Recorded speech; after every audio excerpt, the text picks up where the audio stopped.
За, матрикс гэдэг бол бидний амьдралыг зориудаар ямар нэгэн систем дотор удирдахыг хэлж байгаа.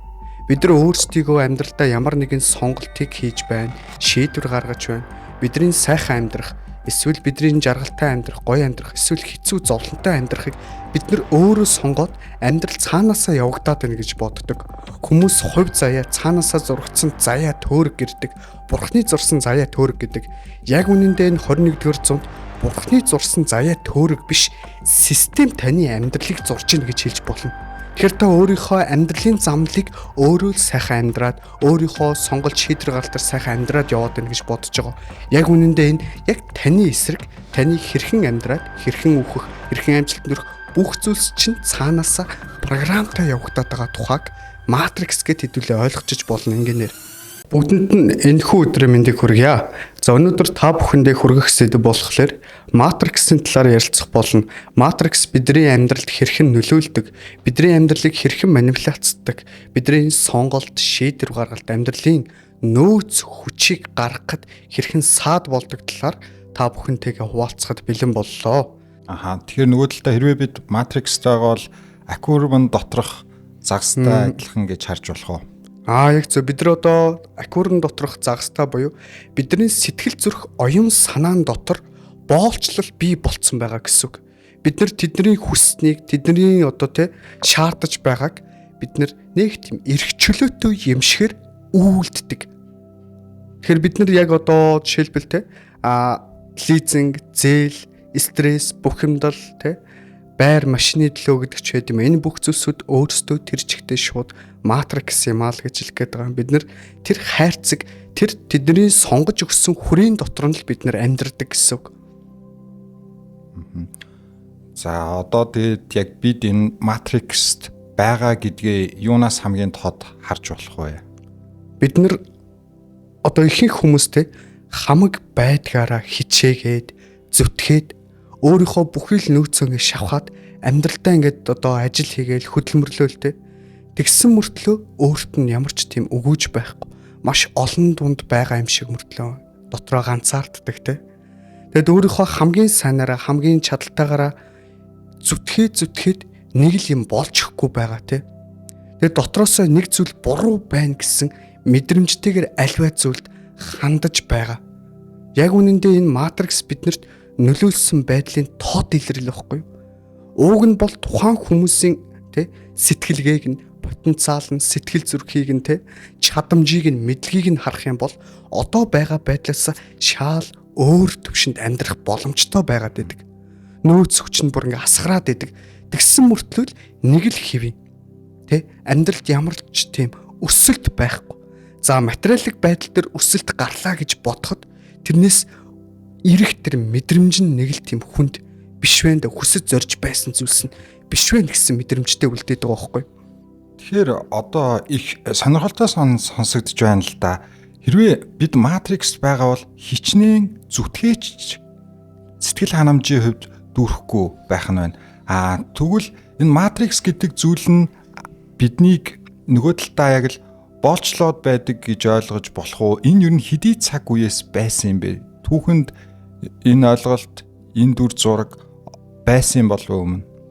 За өмнөх цаг үедэд болохоор бид нар одоо жишээлбэл яг энэ матрицыг ч юм уу ер нь бол боолчлол гэж хэлж болно. Чимээгүй боолчлол матрицыг Тэнгүүд өмнө нь болохоор гав гинжтэйгээр бид нарыг боолчилдаг байсан байхгүй. Одоо болохоор биднийг нэг юм гавьяа шагналч юм шиг эсвэл ямар нэгэн байдлаар урамшуулалч юм шиг эсвэл нэг юм хуурмаг үзэгдлүүдээр дамжуулж биднийг боолчилж байгаа. Тэгэхээр дээр үед ингээд зориудаар та ингээд гинжилтсэн эсвэл ийш тийшгээ бүх юмнууд ингээд явах юмнууд нь хориотой ч гэдэм юм уу. Яг нэг газраа ингээд дөнгөлөөтэй байдаг бол бид нар одоо энэ 5 мэдрэхүүн матрикс гэдэг зүйл дотор орчоод байгаа. Бид нар харж байгаа зүйлсүүд болохоор ихэвчлэн дандаа утас, дэлгэцээр гарч байгаа зүйлсүүдийн тийм шуурганд өртөж байгаа. Бидний харж байгаа зүйлсүүдээ бид нар үнэн гэж боддог. Мянга сонсохоор нэг үз гэдэг. Дүнгод хүний харааны мэдрэхүү шууд хүний тархинд гүн тусаж очдог зүйл юм байна л да. За харааны мэдрэхүү. Тэгвэл сонсгол дээр болохоор бид нар суртал ухуулга. хин нэгний ярьж байгаа зүйлсүүд, хин нэгний олонний танил хүмүүсийг хэлж байгаа зүйлсүүд дэлхийн хэмжээний томоохон инфлюенсерүүд матриксаас гарахын тулд санхүүгийн хэрэгчлөөнд хүрэх хэрэгтэй гэх мэтлэн байдлаар хуурамч юм инфлюенсерүүд цаанаа бүгд санхүүжилттай төлөвлөгөөтэй зохион байгуулалттай явагддаг энэ зүйлсүүд. За бидний үнэрлэх мэдрэхүү болохоор бид нар юу үнэртэж байгаа вэ? Үнэрийн мэдрэмж, үнэр биднэрт төрүүлдэг мэдрэмжүүд. Бид нар нэг газараа багшилтад шамбааралтаад өнөөдөр дан утаа байнгын угаар, байнгын өнхүй самхаа, нэг дор суурьшмал иргэншлийн нэг тийм мэдрэмжүүдийг дээрэс нь бидний хүрлцэж үйлдэж хийж байгаа амьдралууд болохоор түгжрэл сонголттой нэгэн хэвийн амьдрал өглөө босно ажилдаа явна түгжрэн утаараа угаартан стресстэн ажил дээр очиж хуруугаа дарна өдөрт ажиллаа дуртай дургуу хийн тэгээ буцаагаад стресст нь энэ бүх үйлдэлийн давтамжууд та яг тэр хайрцагийнхаа хүрээний дотор л амьдрна. За энэ 5 өдөр хүн болшил бидэрт ингэж нөлөөлдөг байхана. Тэгэхээр бидний хувьд одоо хэдий тэр хуучин боолын, феодлын цаг үе биш байгаа ч гэсэн бид өөрсдийн мэдлгүүгээр 5 мэдрхүүгээрээ дамжуулаад өөрсдөө сонголтгүй болчиход байгаа юм байна. Одоо бид тэгвэл яг яах хэрэгтэй вэ? За бид нар ер нь яг энэ сонголтоо эргээгээд харах хэрэгтэй. Бид нар өөрсдийгөө сонгож байна гэж боддог байхгүй. За жишээ нь ардын нам, Монгол ардын хувьсгалт намч байт юм уу ардсан намч байт юм уу? Ингээл хүн намч байт юм уу цаанаасаа зориудаар сонгоод өгсөн юм сонголтуудтай. За жишээлбэл ерөнхийлөгчийн сонгуул байлаа. Тэр хүмүүс үндсэндээ тэдний зохион байгуулалтад тавьж өгч байгаа 3-4 хүн ч байт юм уу За эсвэл 3-4 нам тэндээс цаагаараа бүгд намаа шилжүүл сонгож болдог. За цаагаараа хөшгөний ардах тоглолтууд нь бүх зүйлсүүд ингээд сонголттой юм шиг байдлуудаар биднэрт яг ингээд өгөгдсөн өгөгдлийнхэн дагуу сонгож байгаа нь тэдний бүх тэнцүү тэд гэдэг хариунууд нь тодорхой байж идэг. Бид нар зөвхөн өөрсдийгөө сонгож ийн гэж эрх чөлөөтэй юм шигээр мэдрэмж төрүүлдэг. Цаана нь дандаа хуваагдал, талцал гэт хувааж аваад зүгээр ингээд итчил та чи наатаа би нэг ав. Энэ хоёрыг хоёр талаас нь ингээд хоёр тустай юм шиг байдлаар хүмүүст сонголт хийж байгаа мэдрэмж төрүүлэх гэж байгаа юм шигээр альва зүйлийг хийлэгдэг. Тэгэхээр эндээс одоо бид сонголт хийж байгаа юм шиг мэдрэмж авч байгаа боловч яг үндэ бидэнд сонголт байдаггүй юм байна. Энэ зүйлийг одоо яаж бид нэр таних юм бэ? За бид нар матрикс дотор байгаа гэдгээ мэдчихлээ ч гэсэн хамгийн түрүүнд магадгүй хийх алхам юу байх юм бол бид нар нөөц гэж яг юу хэлдэг вэ гэдэг рүүгээ орох хэрэгтэй. За жишээлбэл та энэ амьдралдаа сайхан амьдрахад, аз жаргалтай амьдрахад, гоё амьдрахад танд яг ямар нөөц байгаа вэ? За өнөөдрийн энэ хүү подкастыг сонсож байгаа танд яг ямар нөөц байгаа вэ? Та нөөц гэдгийг юугаар хэмжих вэ? Юуг нөөц гэж авч үзэх вэ гэдэг энэ хамгийн чухал асуулт нь баггүй. Тэнгүүд бид нар энэ нөөц гингүүдтэй бид нар дандаа их хвчлэн гадаад нөхцөл байдлуудаар өөрсдийнхөө нөөцийг тодорхойлдог. За жишээлбэл би одоо тэрний ах эгч нь ч үгүй юм уу? Эсвэл нэг одоо хэн нэгэн ямар нэгэн амжилт гаргаад олонний танил болоход тэр хүний яаж иж байгаад хамаатай гэдгээ баталдаг. Өөрөө чинь яг таньдаг хэн нэгэн од болцсон байвал та яаж иж байгаа тэр хүнтэй хамаатуулж би тэр хүний тэрэн шиг гэдгээ өөртөө мэдрэхийг хүсдэг байдлууд. Тэгэхээр энэ юу хэлээд нэхэр бид нар гадаад нөөц байдлаар байртай, машинтай, эсвэл олонний танилж байт юм уу? Эсвэл би одоо юутаач байт юм та одоо би ингээд ийм хүмүүсийг таньдаг. Би тийм юмнууд хийдэг. Би тийм ажилтаа, тийм одоо хамаатан садантай. Энэ дандаа материалын нөхцөл байдлууд дээр суурилсан матриксууд. Бидний жинхэнэ дотоод нөөц үнэндээ юу вэ гэхлээр таны сүнс хэдэн 100 сая мянган жилийн нөөцтэй, мэдлэгтэй, чадвартай, туулалтай. Та сул дорой биш гэсэн үг. За дээрэс нь та удамшил гэдэг зүйл байна. Та хэдэн 100 мянган жилийн өвгдийн алдаа оноо жаргал зовлонгийн туулалтай. Тэгэхээр та ганцаараа биш гэсэн үг. Энэ амьдрал дээр дэлхий дээр төрснөөс хойш өдийг хүртэл амьдралын алдаа оноо жаргал зовлон. Тэгэхээр та энэ дунд ямар нэгэн томоохон хөшүүрхтэй гэсэн үг. Энэ сүнс удамшил амьдралын туулал 3 нэгтгэж чадах юм бол хүний бүрэн дүүрэн хүч нөөцүүд гарч ирж байгаа байхгүй. Тэнгуут нь хүмүүс энэ нөөцийг юу гэж авч үзэхэд тодорхойлохгүйгээр дандаа гадаад нөөцүүдээр найдаж яваад байгаа өөрийн биш зүйлсүүдээр өөрийгөө дүүрэх гэж чигээд байгаадаа хоосон мэдрэмжтэй үн цэнэгүй ганцаардсан байдалтай яваад байгаа байхгүй.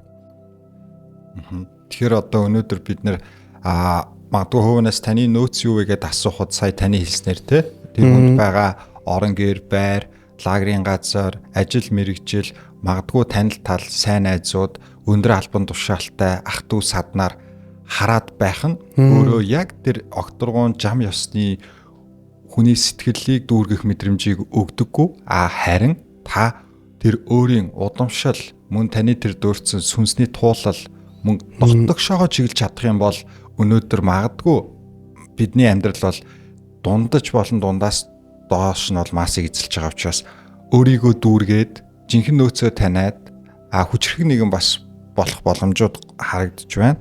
За үүн дээр ингээд те ингээд нийт одоо бид нартай ард түмэн маантай ингээд өнөөдөртэй цалин нь хэдэн төгрөг вэ те дунджаар за нэг арай гайгүй дунджаар авч үзвэл сая 500 мянган төгрөгтэй.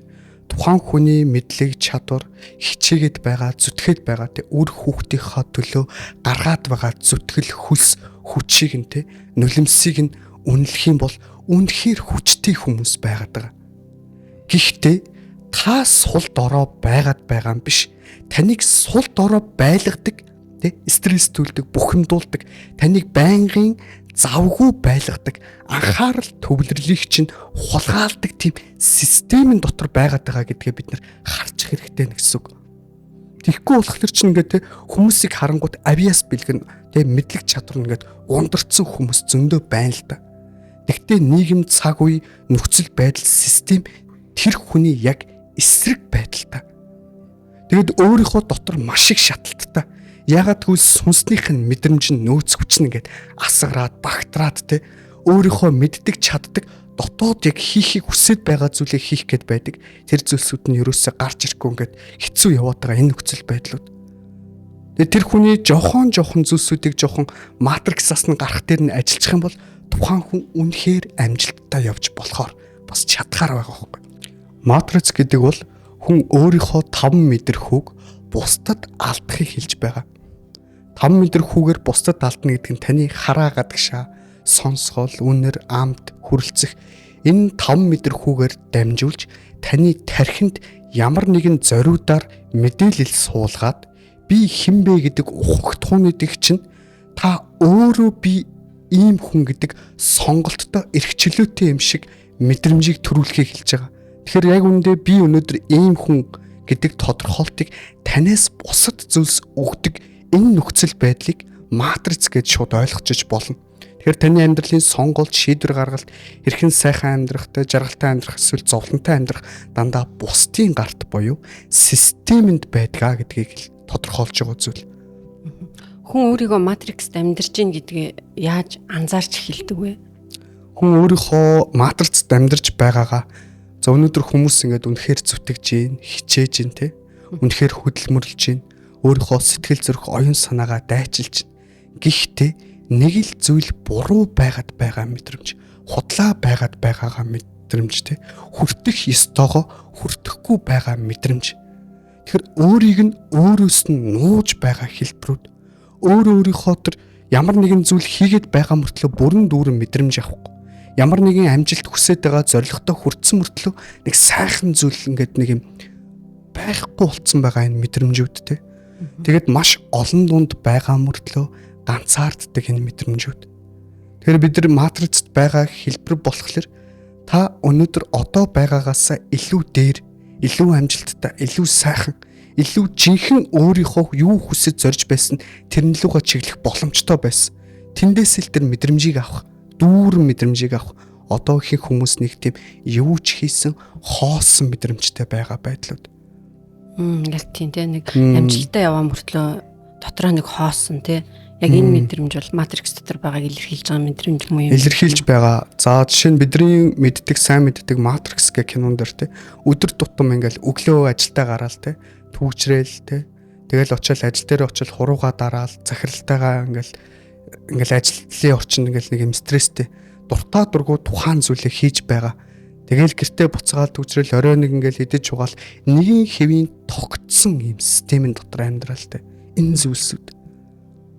За матрикс дотор гацсан байгаагаа мэдэхгүй байгаа хүмүүст одоо ямар мессеж өгүүлж өгвөр вэ? Ямар хүмүүс ямар шинж тэмдэгтэйгээр илрээд байгаа гэдэг хэв шинжрүүгээ те өмнө нь хийдэг байсан зүйлсүүдээ уул нь гоё болоод байсан тийм. Тэгсэн чинь нэг л өдөр яагаад ч тийм хийгээд байгаа зүйлдээ дургу болоод байгаа юм шиг хийх хүсэлгүй болол те. Өмнө нь маш олон дунд байсан те. Тэгсэн мөртлөө тэр олноосоо цухтаа марч юм шиг, дайж марч юм шиг, биш гэдэг мэдрэмжтэй ч юм шиг. Эсвэл ганцаардлын мэдрэмжийг олон дунд аваал те. Энэ зүйлсүүд тахгүй. Тэр энэ дээрээс одоо тухайн хүмүүстэй өмнө нь дуртай байсан зүйлдээ дургу болчихно, хийдэг байсан зүйлсүүдийг хиймээргүй болчихжин те. Нэг л юм дотор нь дутагдаад байгаа ганцаардлын хоосон үн цэнэгүй хинч биш нэг юм сонин мэдрэмжүүд. Энэ мэдрэмжүүдээс тухайн хүн матрицэд гаццсан байгаагаа харж болно. За дараагийнх нь юу вэ гэхээр хүн хүртэх ёстойгоо хүртэхгүй байх гэсэн шүү дээ. Зүтгэлээдэг те. Тэгээд ууг нь тэр зүтгэлээр нь болдог бол яг л тэр хүн сайхан амьдрмаар ууг нь бол. Гэхдээ тэр зүтгэлийнх нь хариу нь өөрт нь ирэхгүй байгаа байдлууд. Тэгээд үнэлэгдэх байдлууд нь нэг л тийм бусад хүмүүс зарим нь алгадчихсан, зарим нь өгөөсгөнд тэр зүйлсүүд нэг л тийм хос нэг юмнаас ингээд төрүүлж алхаад байгаа юм шиг эсвэл хитрхи хоцорцсон юм шиг те. Эсвэл нэг болохоор ингээд энэ амьдрал дотор амьдраад байгаа үгүйгээ мэдхээ байгаа л те. Нэг юм туйлын их өртөөч юм шиг ч юм уу те нэг юм нэг хин нэгнийг хүлээлгцэн эсвэл ямар нэгэн зүйлийг хүлээгээд байгаа юм шиг ийм мэдрэмжүүд ихэвчлэн яг энэ матрицыг мэдэрч байгаа хүмүүс сүнс нь энэ зүйл биш байна гэдэг дуу хоолойг дотроос нь хашгираад байгаа хэлбэрүүд. За энэ бол нэг оюун санаан дээр айгүй их өөрчлөлт сэтгэл зүйн хувьч гэсэн өөрчлөлтүүд яваад байгаа шиг үн те таны ярьсан шинжүүд. Тэгвэл одоо энийг яаж ялан дийлж гэх юм уу матриксаас яаж гарах вэ?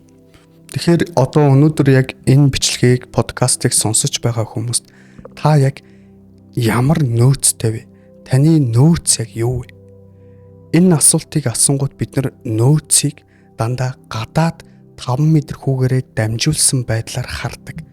За материаллык байдлаар хөвчлэн хардаг. Би байртай, би ийм машинтай, би ийм хүмүүсийг таньдагтай, би ийм гоё ажил хийдэг, би ийм мэргэжилтэй, би ийм дипломтой. Энэ бүх зүйлсүүд чинь те яг үнэндээ та яг мөн үгүй юу? Таны нөөц яг мөн үгүй юу те?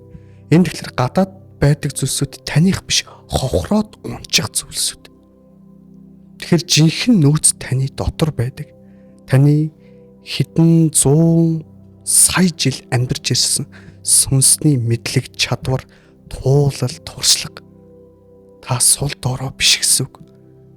Нэгдүгээрт, хоёрдугаарт гэвэл удамшил. Хэдэн 100 мянган жилийн өвөг дээдсийн амьдарч байсан зүтгэл, хөлс, цус, нүж, ясан дээр тулгуурлагдаж бүтээгдсэн та.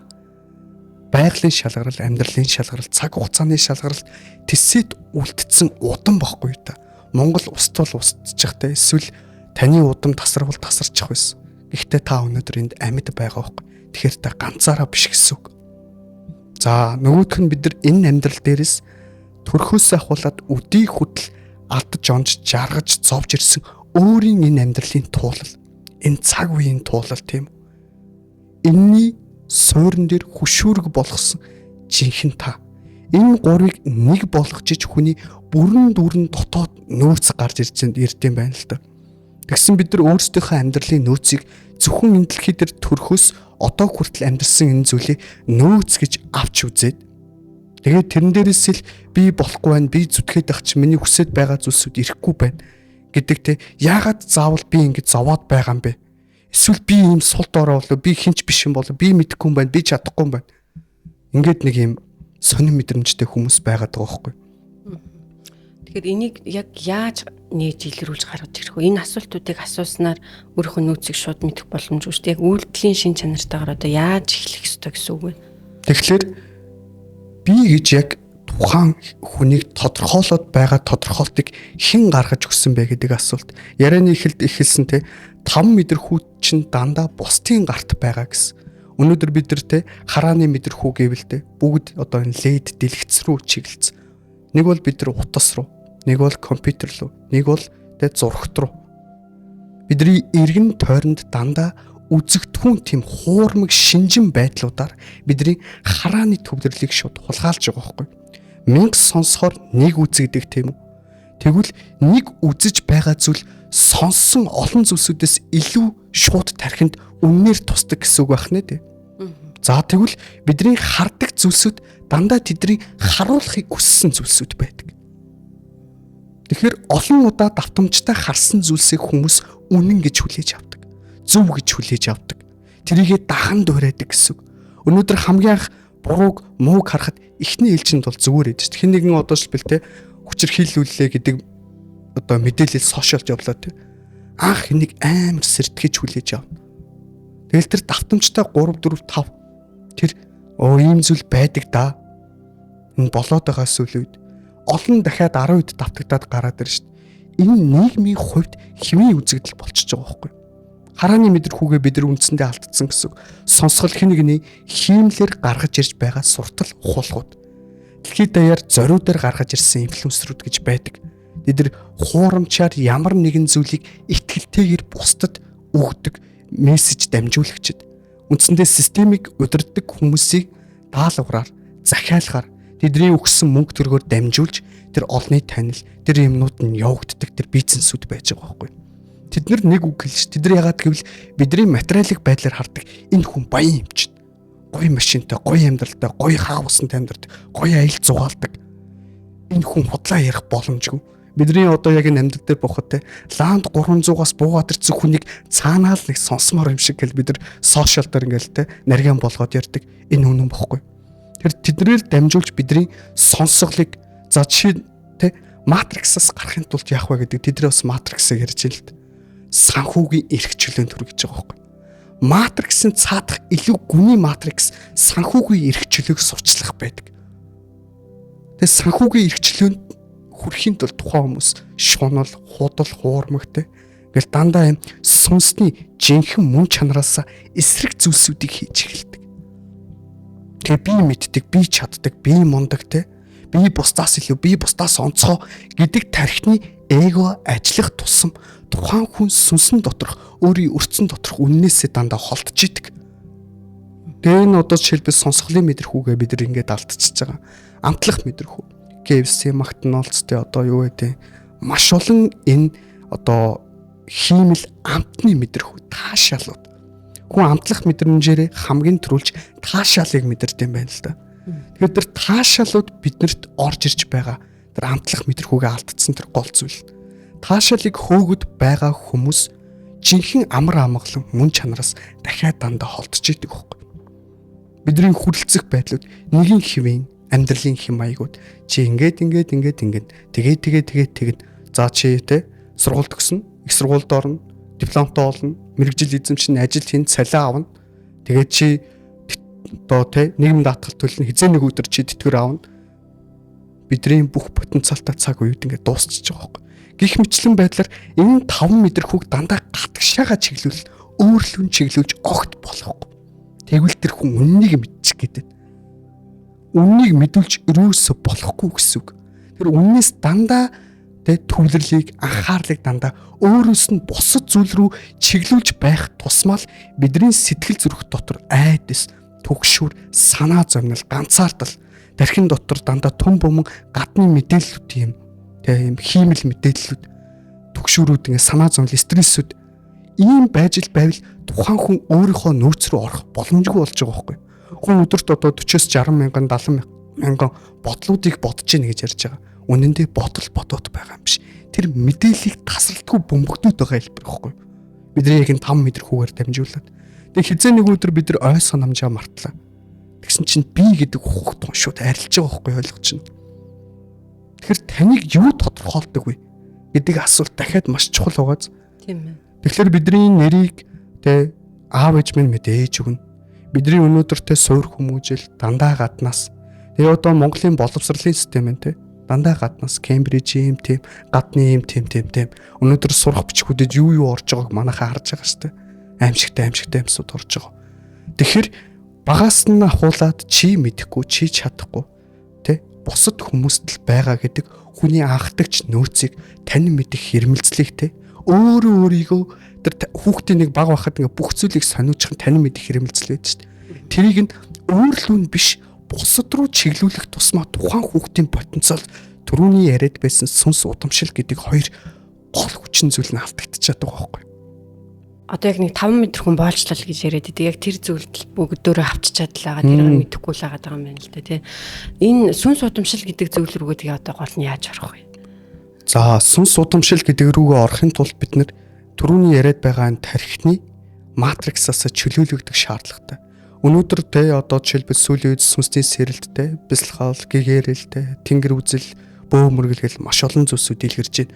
Хүмүүс би хэн бэ гэж хайж эхэлж байна. Би яг хин бэ? Миний зорилго яг юу юм бэ? Миний сүнсний зорилго дуудлага яг юу юм бэ гэж хайж эхэлж байна. Эхний ээлжинд тэрийг олохын тулд наан нь эхлээд би хэн биш вэ гэдгээ олох хэрэгтэй болдог. Бас чухал асуулт шүү дээ. Хүн болгон би хэн бэ гэж хайж байгаа бол одоо би хэн биш вэ гэдэг нь илүү чухал болчиход байна. Түрүүний хэлсэнчлэн 5 метр хүүгээр дамжуулаад би өөрийгөө би гэж бодож ирсэн чи би биш байсан. Өөрийнхөө төр би лаг, мундаг, би чаддаг, мэддэг, би хүчтэй. Эсвэл би ганцаараа дайн сул дорой би хинч биш юм байна. Энэ бүх зүйлсүүд та биш ээ. Өөрийгөө хохлоно. Өөрийнхөө муу муха, өөрийнхөө сүүдэртэй тал руугаа орч эхэлдэг.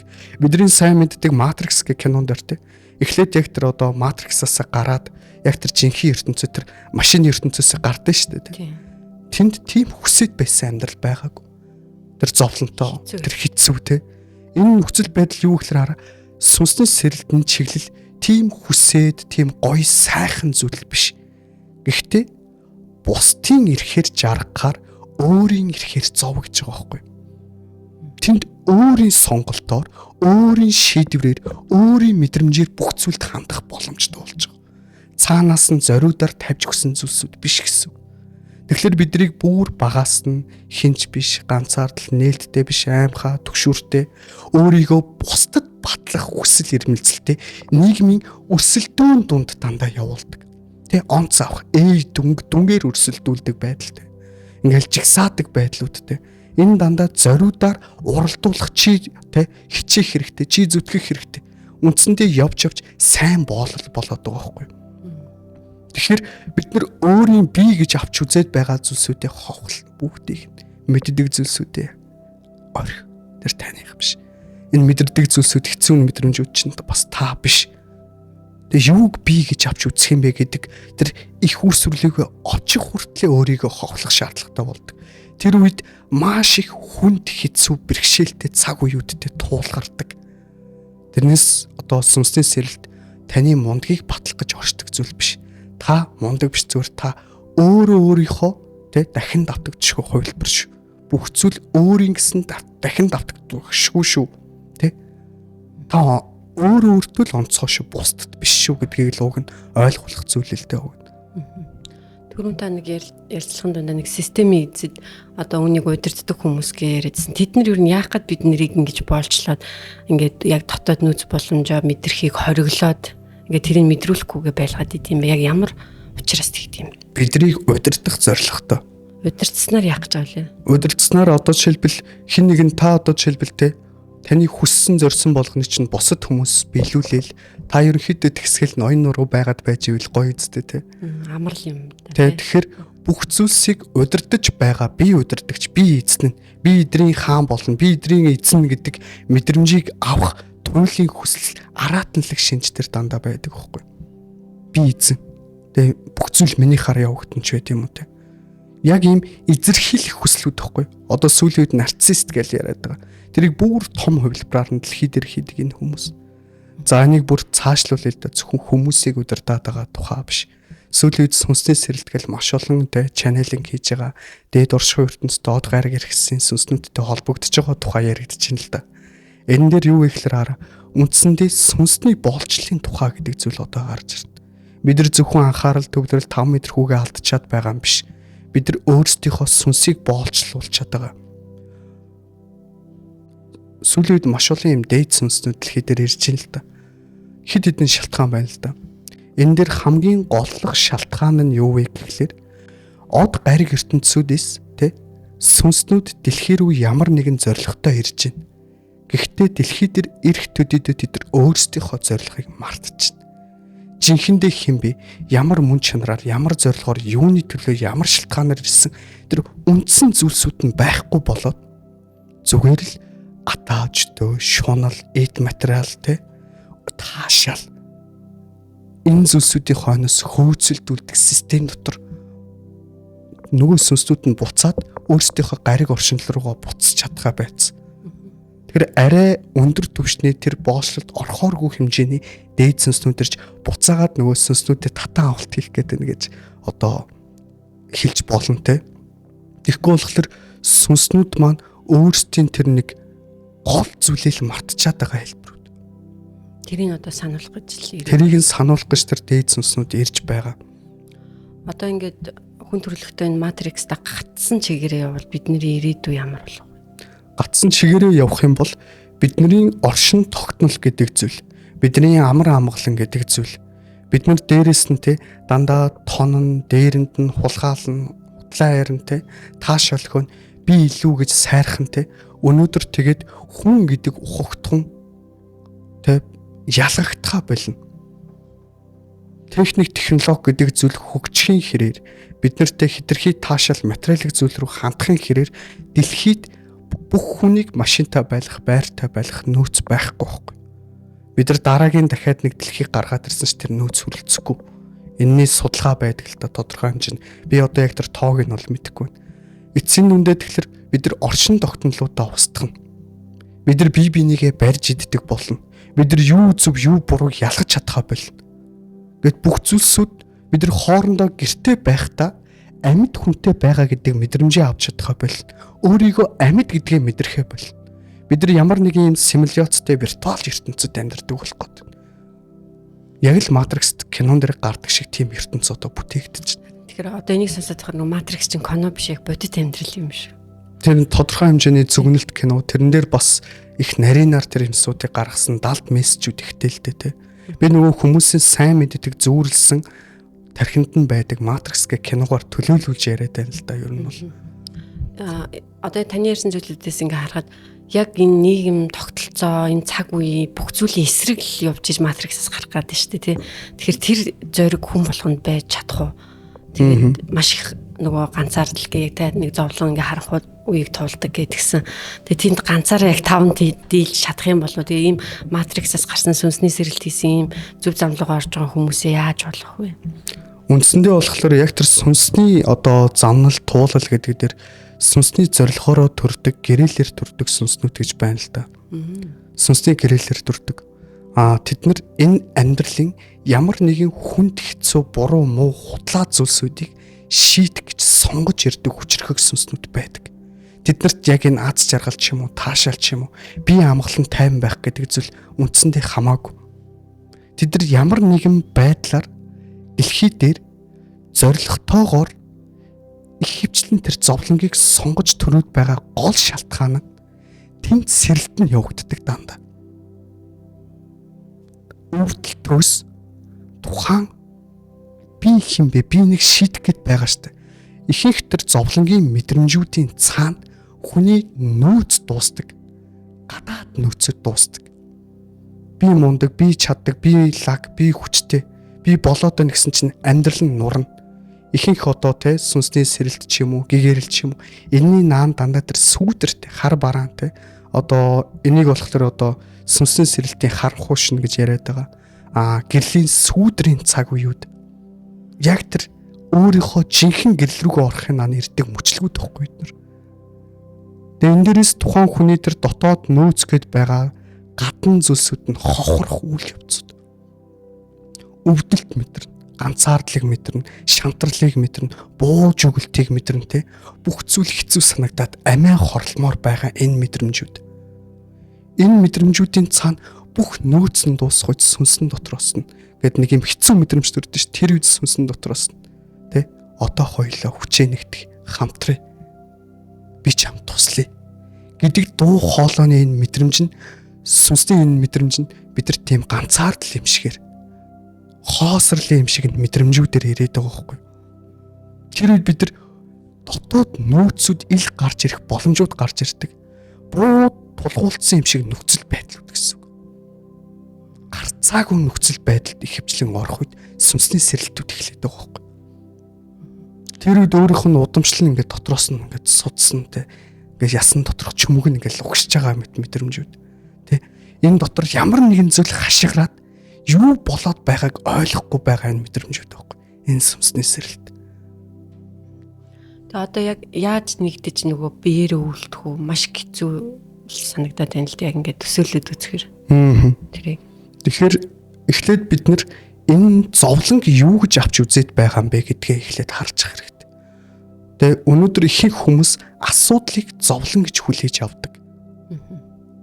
Өнөөдөртэй за жишээлбэл одоо ямар жишээ байдэн те. За хин нэгний ажил бүтлгүүтлээ. Тэр зовлон ууг нь биш тэр асуудал واخгүй. Тухайн асуудлыг яаж хүлээж авч байгаа нь тэрийг зовлон болохгүй, хүч болохгүй гэдэг сонголттой тулгардаг. Тэгвэл ихэвчлэн бид нар асуудлыг дандаа зовлон болгож хуургадаг. Яагаад гэвэл асуудал намайг хүчрэхэг болох гэж байгаа миний төлөө тохиолддог зүйл гэж хандуул байж байна. Арай өөр хүчтэй болох юм. За асуудал төрөнгөд оюун санаандаа сэтгэл зүрхэндээ те. Өө би чадахгүй, би угаасаа ингэхгүй, би бууж өглөө. Хүн болгон намайг хуурсан, би ганцаараа хүмүүс намайг араас сутгалсан. Хин нэг нь намайг ингэс гадагшаа чиглэлтэй дандаа бусдыг буруутгалууд явж байгаа юм. Өөр дээрээ ирээд өөрийгөө буруутгаад те. Өөртөө нэг сорилт болгоод хүлээгээд намайг хөшүүрэхдээ дараагийн төвшөнд авчрах зүйлгээд харчих юм бол хөгжил. Нэгдүгürt. Хоёрдугаарт гэвэл сүнсний сэрэлт гэдэг зүйл, сүнсний гэрэл гэдэг зүйлийг ойлгочих юм бол тийм үү?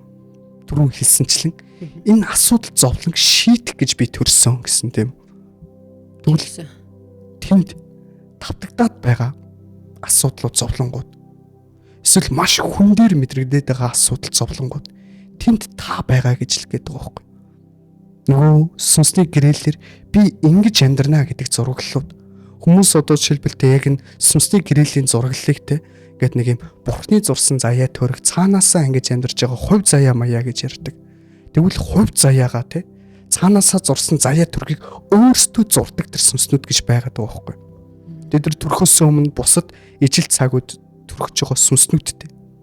Одоо хүчрхэг сүнснүүдтэй, лус савдгуудтай гэд маш олон сүнснүүдтэй гэрээлж төрдөг.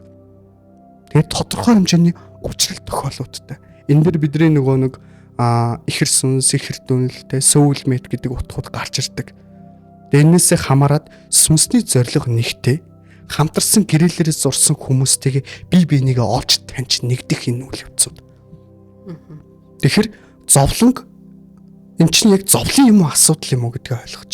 Зовлон гэдэг нь асуудалд бууж өгж байгаа хэлбэр дээр сэтгэлд үүссэн мэдрэмжүүд, оюун санаанд үүссэн стрессүүд, энэ сэтгэлд үүссэн те хэцүү ганцаардлын те сул дорой хинч биш мэдрэмж, оюун санааны стресс бухимдал буруутгалууд, хэнийг буруутаа бай өөрөөсөө бусад зүйлсүүдийг хайж байгаа нь хэлбэрүүд.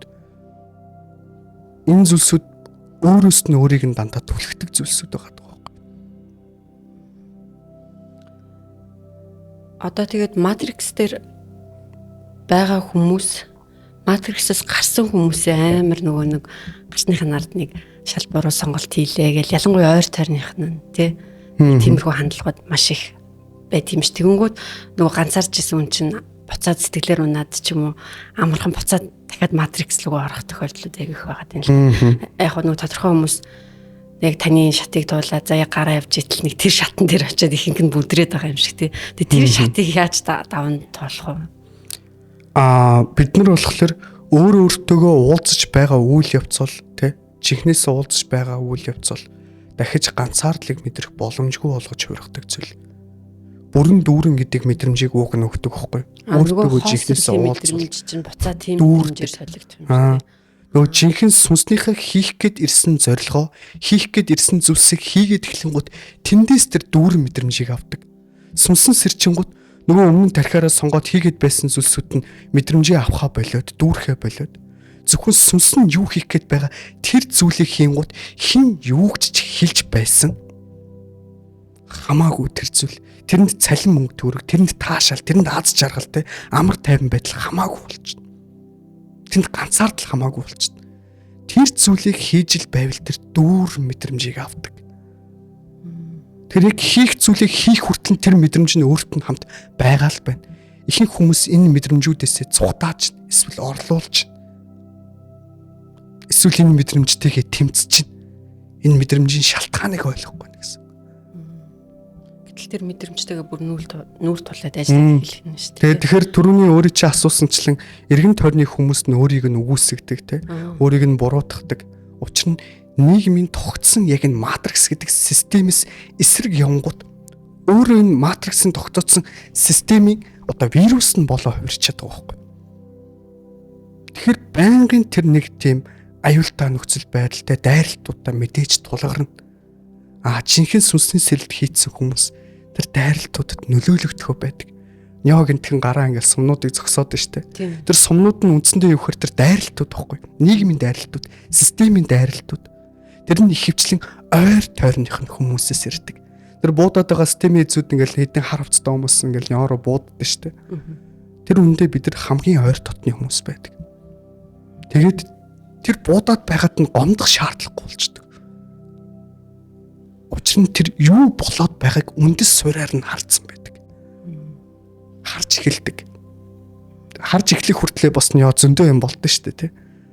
Тэгэхээр тэр хүмүүст буруу байгаад байгаа биш. Өнөөдөр би төрүүлээд л сэрцэн байна.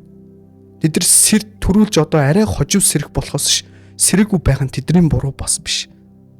Сэржил таар. Тэгэхээр миний ажил юм байна. Матрикс каноны нэг айгу том ишлэл гэдэг шүү дээ. Халбагыг нөгөө нэг ингээд оюун санаагаар ингээд Монголд хэлэхгүй тий. Тэнд нэр яг матрикс дээр өгөх гэсэн гол мессеж нь юу байсан бэ? Энэ дэр юу гэхээр бидний үнэн зөв гэдэг бүр програмчлсан тархины систем. Бидрийг одоо жишээлбэл юуг үнэн, юуг зөв. За бодит амьдрал гэж ярьдэн штэ бид нар бодит амьдрал. Наа чи ингээ хөрсөн дээрээ буухгүй наа чи жоохон бодит юмэр. Юуг бодит гэж авч үздэг вэ? Тэнгүүд бид нар нүдэнд харагдаж байгаа, гарт баригдаж байгаа зүйлсүүдтэй их хвчлэн итгэдэг.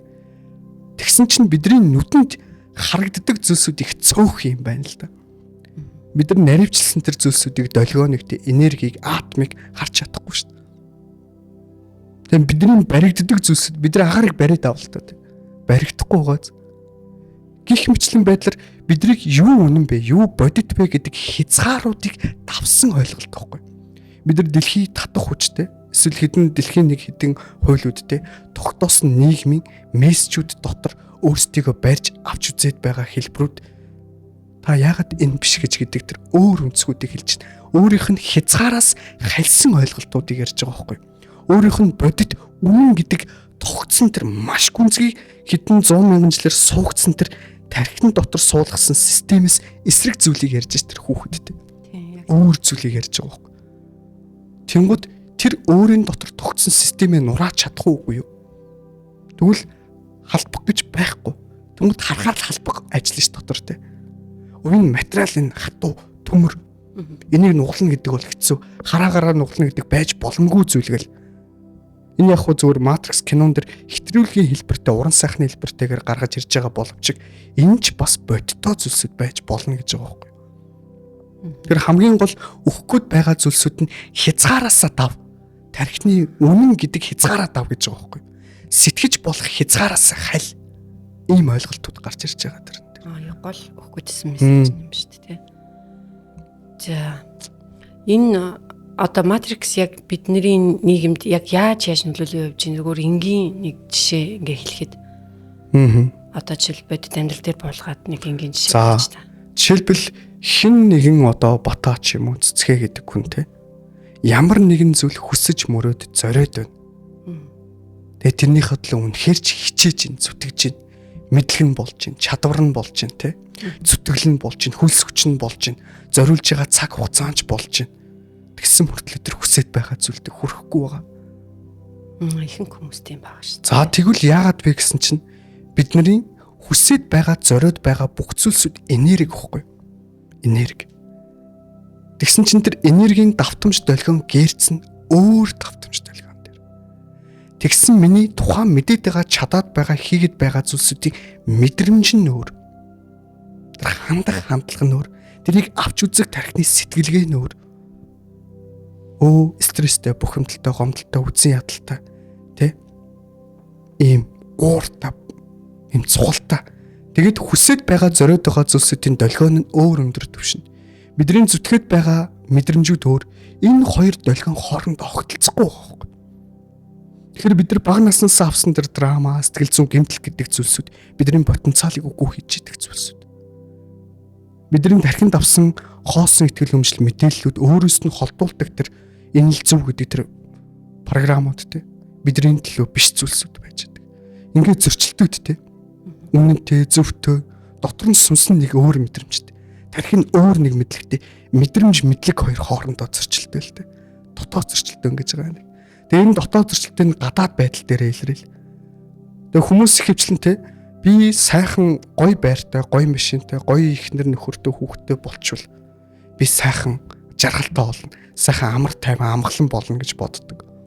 Эсрэгээр та амгалан болж, та жаргалтай болчвол, та өөртөө бүрэн дүүрэн болчвол тэр зүйлсүүд чинь өөрөө аяндаа ирэх юм аа.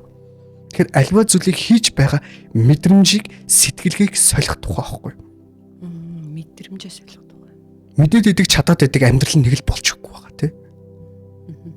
Тэгээ яагаад болохгүй юм гэхээр мэдрэмж нь биш байгаад байна шүү дээ. Заавал одоо те би байртай болчоо жаргалтай болох гэдэг байхгүй. Би байртай болчоо тэр нэг зоригтой хүрчээд амар тайван болох гэдэг байхгүй. Амар тайван болж жаргалтай болж. Хоолойны өнгө, үг үйлдэл, хандлага бүх юм чинь өөр бол. Тэр үед ажил, хөдөлмөр, бизнес, харилцаа үр дүнгууд шал өөр болж хувирдаг. Гэхдээ яг тэр мэдрэмжийг солихгүйгээр байртаа болцсон л тоо. Тэгсэн чинь тэр нэг анзаарал гэдэг зүйл яг үнэндээ байгаагүй тэнд. Энийг нөгөө жишээ нь би байран дээр ярьж л та. Хүсэж байгаа зорилготой. Тэг хүсэж байгаа зүйлтэй тэгж хүрсний ар дээр те бүрэн дүүрэн мэдрэмжийг хүмүүс авах юм ихэр хоосролд орж ийн гэдэгтэй байхгүй. Тэр хүсэж байгаа зүйл бид нар яг тэр байранд байсан юм уу үгүй юм уу? Байранд хүрэх тэр зүтгэл, тэр ололт амжилт, тэр цаг хугацаа, хөдөлмөрлсөн алдаж унсан туршлага их чухал. Тэр үйл явцад тун тохиолдсон ганцаатал мэдрэмжүүд цогцол. За энийг жишээлбэлтэй хайр дурлал дээр яриа л да. Хайр дурлал дээр тэр ганцаардалтай, гомдол, тэ хаяа маргалдах, тэ хинэгнээс ямар нэгэн зүйл хүсэх шаардах, тэ энэ зүйлсүүдийг нь бүгднийг салгаад дандаа гоё, дандаа жаргалтай гэдэг рүүгэл авааччихъя л да. Тэгвэл хайр өөрөө ямар үнцэнтэй болж байгаа вэ? Ер нь бүхэл зүйл дээр матрикс их бага хэмжээгээр яваад л байгаа юм байна, тийм ээ. Тэгэхээр бид нар тэ дандаа жаргалтай байх юм шиг сэтгэн. Дандаа амар тайван байх. Эсвэл дандаа ингээд нэг юм жаргал руу хүрэх оргил болгоод сэтгэдэг тэ. Ингээл нэг юм зоригтой амжилт, сайхан байдал гэдэг дандаа очих цаг болох гээд шүү дээ. Тэр одоо цаг ихгүй юу гэнэ. Одоо цагтаа тэрийг мэдэрч чадахгүй бол очих үед чинь тэр угаасаа байхгүй. Тэгэхээр нөгөө одоо цагтаа тэрийг авцсан байгаагаар мэдрэх гэдэг зүйл тийм. Тэгэхээр энийг яг төсөөлтөө юм гэсэн үг. Төсөөлтөө хэн гэхээс илүүтэй таны яг анхнаасаа тэр зориод байгаа тэр байр чинь яг шаардлагатай зүйл мөн үгүй юу? Бидний эд материалын зүйлсүүдийн хойноос хөөцөлдөж дагаж явбал хизээч гүйцэгддэггүй туулал юм байна л да тий. Бид нар өөрийнхөө мөн чанар дотгошоогоо чиглээд яваад л байх юм бол тэд өөрсдөө бидрийг аяндаа дагаж ирдэг зүйлсүүд. За матриксаас гарсны дараах нэг тийм жаргалтай амьдрал бол байхгүй гэж хэллээ шүү дээ тий. Бас айгүй хэцүүгээ тэнд нөгөө улаан юм цэгэр юм ярьдаг шүү дээ тий. Тэнгүүд магадгүй ингээд нөгөө улаан ямиг сонгоцсон хүмүүс яг тэр үедээ харамсах юм шүү дээ. Ямар хэцүү юм бэ? Би зүгээр л цэхэр эмтэйгээ байж идэх юм уу? Нөгөө тогтсон хэв загвар матрикстай байдаг гэж гэдэг. Харамслаад айгүйх явах юм шиг санагдав. Тэр нөгөө сүнсний сэрэлтийн нөгөө сорилтууд байхгүй. Одоо тэн дээрс одоо матрикс дээр нэг залуу буцаагаад ордоо штэ. Ингээ буцаагаад матриксаа сонгодоо штэ тий. Бүгдэнд нь тийм боломж бол байгаа. Зөвөр энэ амьдралд ингэж амьдрахын оронд зөвөр нөгөө талтай амьдрсан илүү дээр юм биш үү тий. Энэ нь яг бодит байдал. Хүн болгоны дотор байнгын энэ мэдрэмжүүд зэрэгцэж явж идэг. Хүн болгонд яг одоо энэ ажлаа болоод дуртай юм хэмээр байгаа штэ. Тийм шүү дээ. Тэгэнгүүт нөгөө үр зэлээс ингээд матриксээс сүлж байгаа шүү дээ. Тэр үнд баригдаад яг чадахгүй байгаа. Тэгээд дуртай аймаа хийчихэл юм бол хоосон хончих гот ч юм шигтэй. Эсвэл сул доороо нийгмийн тогтоосон те нэг хэв загвар чи нэгтэй нэг юм олигтой машин унахгүй л бол те чи хинч биш шүү. Тэгээ чи сул доороош. Тэгээд нөгөө нэг сүнсэн сэрцэн гэл нөгөө нэг нийгэм рүүгөө буцаад ороод ирэнгүүт. Тэгээд чи яг яасан гэд те. Тэгээд чи яг энэ бэлсгэлтэй эсвэл ингээд сүнсэн сэрэлттэй энэ ингээд тэнгэр үзэл ч юм уу энэ ингээд далд ертөнц энэ ямаар яваад яваг бэлсгэлээр яваад тэгээд яг яасан гэснээ ингээд те дээрээс доошоо ингэж харж байгаа ш те. Тэгэл гар уруулаа хараал те ингээд энэ нийгмийн ирдэг дайралтууд байхгүй юу те. Сорионууд нь те. Тэгээ үндсэндээ юунд аз жаргал тогтоод байгаа вэ гэдэг матриксыг баталж өгч байгаа бас нэг зүйл байхгүй юу. Тэгсэн чинь тэр хүн зүгээр л тэр зүйлийг хийж байхдаа тэдний заавал нэг тэрнэлтэй байж иж жаргалтай байдаг. Ямар нэгэн зүйлтэй байж иж жаргалтай байдаг гэдэг мэдрэмжээс өөр. Тухайн хүн зүгээр тэрийгэ хийж байхдаа бүрэн дүүрэн мэдрэмжтэй жаргалтай. Гэтэ тэр хүн хоосон онцгүй илүү идэт байх. Тэр нөгөө 5 метр хүн таашаал гэдэг зүйлсүүдээс ангиж ирсэн байхгүй болсон. Тэгээ тэр хүн бүрэн дүүрэн өөртөө бүрэн дүүрэн. Тэгээ би нөгөө өмнө нь ярилцсан дээр хэлчихсэн. Тэр хүн зүгээр л тэр те засаг цэвэрлж байхдаа зүгээр л жаргалтай ба штт. Гоё штт те. Бүрэн дүүрэн байгаа байхгүй. Ягаад заавал миний тогтоосон жаргал хайрцагын дотор тэр хүн өндөр байж штт. Хүлээн зөвшөөрөгдөж тэр мундаг хүн гэдэг ойлголт гарч ирээд байгаа. Тэр хүн өөртөө мундаг ба штт. Өөртөө зүтгэж штт. Гэр бүл нь халуун дулаан байж иж болно штт. Матриксээс гарсан энэ хүмүүс тэгээд яг оюун санаа, бие физиолог одоо сэтгэл зүйн хувьд бол ингээл айгүй өөр сэтгэлгээтэй задгаал болчих гэл юм. Задгаа, чөлөөтэй болоод амьдралыг харах өнцгүүд чинь те аз жаргал гэдэг зүйлсүүд ингээл нэг юм амар том юм болгож биш. Маш жижиг маш олон зүйл төр аз жаргалуудыг олж эхэлдэг. Тэр бүх зүйлс аз жаргал байгааг харж эхэлдэг. Амьдралтай нийгмээс зөндөө бол ингээл тэнд утаатай байна, тэгтнүүд түүжилтэй, ийм стресстэй байна, энд ч тийм болохгүй байна биш те. Болдог зүйлсүүдийг хардаг. Болохгүй байгаа зүйлсүүд яагаад болохгүй байгааг бас хардаг. Одоо тэгээ матриксаас яг нөгөө бид нар чинь ингээл яг ихнэр хөөгдтэй, гэр бүлтэй ийм байгаа шүү дээ те. Дангаар бол матриксаас гараад нэмэх юм байна тийм үү? Ер нь бол үндсээрээ бид нар системийг тодорхой хэмжээнд те зөв хэмжээнд нь ядаж аваач гэж. Ядаж. Тэ? Тэр нь ямар хэмжээг хэлж байна? Одоо хитрхи бидэрт нөлөөлөд байдаггүй. Өнөөдөртөө ингээд одоо улс төрийнхэн те энэ одоо хүмүүс ингээд юм монопол те бидрийг зориудаар удирддаг те ямар нэгэн зүйлийг хийхэд цаанаас улс төр оролцдог татвараар те эсвэл тэд өөрсдөө улс төр бизнес хийж орж ирэл эсвэл тогтооцсон хідэн одоо томоохон танилтай монопол болсон тэр хүмүүс бизнесүүдийг атгацсан ямар нэгэн шин зүйлсүүдийг хүлээн зөвшөөрдөг. Сая жишээлбэл харъя л да те ондоо гарч ирэх гэж юу туулсан бэ? Тэгээ бидний одоо датаны хэрэглэг хязгаарыг бол чөлөөтэй тавьчлаа шүү дээ. Бүх зүйлийн стандарт те тогтсон Unitel Skytel гэдэг стандартыг алхацж байгаа байхгүй ондоо. Ойлгож байна. Маш хямдханаар өндөр хурдтай интернетийг бид нар шууд өгж штэ те. Энэ юу вэ? Тэгэхээр яг энэ одоо чиглэл дээр одоо зөвхөн энэ дээр биш одоо бидний яг энэ сүлжээ интернет гэдэг дээр биш маш олон зүйл дээр тогтоодсон тийм монополууд байна. Тэд нар биднийг гаргаж ирдэггүй гэсэн. Ингээл бид нар одоо энэ тогтсон ийм зүйлсийн дотор яваал байгаа энэ дуусахгүй. Тэгэхээр бид нар яг энэ тэнцвэрийг буюу тодорхой хэмжээний хүмүүс нэгдлийг мэдэрдэг. Одоо ийм байна л да тий. Өөрийгөө олсон хүмүүс бусадтай нэгдэх чадвар маш өндөртэй байдаг. Бусдаа нэгдэх чадвар өндөртэй байна гэдэг нь хүлээн зөвшөөрөх чадвар маш өндөртэй. Тэгэхээр ялах амархан юм байна л да. Заримдаа зөв зүйл төр цагаа олоод бууж өгөх гэдэг зүйл хүнээс илүү хүч шаарддаг. Тэгээд өөрийгөө тодорхой хэмжээнд таньсан хүмүүс юунд ялахаа, юунд ялагдахаа маш сайн мэддэг. Заримдаа ялагдал өөрөө жинхэнэ томоохон ялалт байдаг. Урт хугацааны ялалт байдаг. Жижиг маргаан дээр эхнэр нөхөр хоёр хоорондоо хөвчлээ ингээл хэрэлддэг те. Тэгээд ингээл ялах гад байдаг. Өөрийн зөвөө батлах гад байдаг. Нэг нь ухаантай байвал зэ хүлээн зөвшөөрнө. Бууж өгнө. Илүү хүчтэй байгаа байхгүй тэр. Одоо энэ матрикс гарсан хүмүүс матрикс одоо нөлөө үзүүлж яаж дунд нь тоглолт хийх вэ? За матрикс дотор яаж сэлэх вэ? Аа. Бидний сэтгэл зүрх оюун санаан дотор зөвхөн матрикс ажилладаг.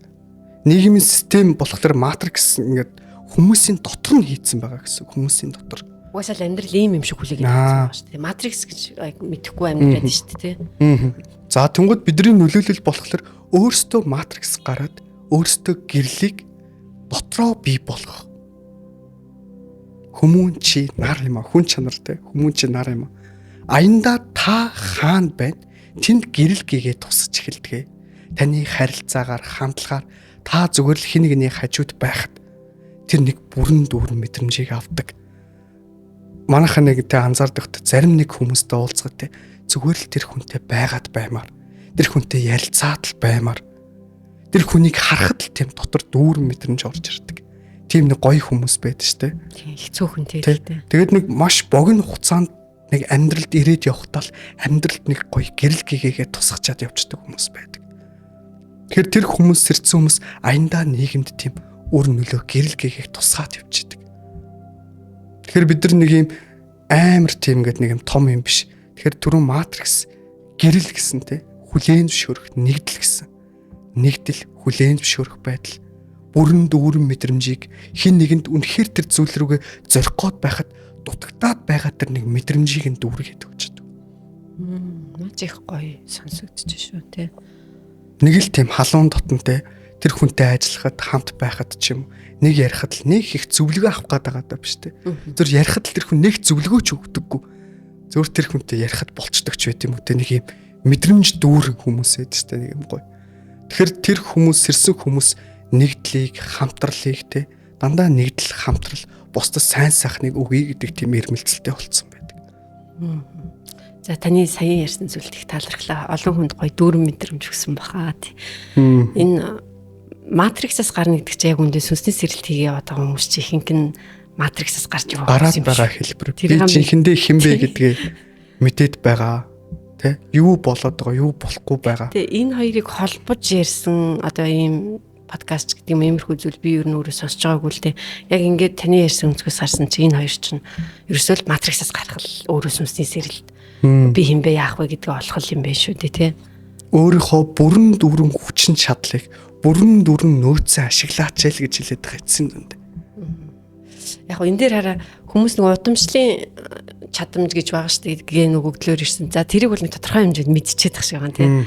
За тэгэнгүүт нөгөө энэ сүнснийхаа одоо олон төрөлтийн туулал замнал одоо тэр сүнсний мэдлэг чадвар тууллыг мэдэхгүй байгаа шүү дээ. Тэгэхээр энд заавал өөрөө сүнс ирснээр чиглүүлээ явчихдаг юм эсвэл энд заавал нэг удирдах чиглүүлэгч багш байх ёстой юу? А энэ амьдралын тул бол ойлгомжтой тийм ээ. Нэг энэ гурван зүйл дээр нэлээд сайн яригдах шиг боллоосэ. Муур багш гэж байна л да. Одоо энэ сүнсний сэрэлтүүд дээр муур багш гэж байгаа байхгүй. За тэр нь тухайн хүний мэдэхгүйг нь чадахгүйг нь далимдуулж манипулят хийдэг энэ байдлууд.